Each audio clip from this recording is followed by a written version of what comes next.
Umunsi umwe Yezu yaciriye umugani abigishwa biwe ati: Venez, oh, venez. habaye umuntu yagiye kubiba imbuto mu murima wiwe. Ok, on y va. Hama bugingo ariko arabiba, imbuto zimwe zigwa mu nzira, haraza inyoni zirazinona. Hama izindi nazo zigwa ku mabuye ahatari itaka ryinshi, zirakura, ariko izuba riraka, ziruma kuko zitari zifise ivu ryinshi. Izindi zigwa mu mahwa, amahwa arakura arazibabaza.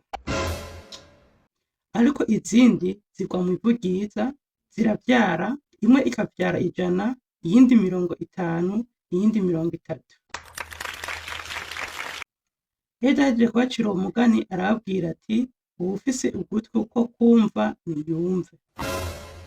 Uyu mugani werekana ukuntu abantu bakira ijambo ry'Imana mu buryo butandukanye, bivanye n'uko imitima yabo imeze. Pourquoi? Hariho abaryumva bagahita baryibagira ubwo nyene nk'imbuto zaguye hampande y'inzira. Abandi nabo bakaryakira banezerewe ariko ntibarigumeko nk'imbuto zaguye ku rutare rw'ibuye ritariko ivu ryinshi.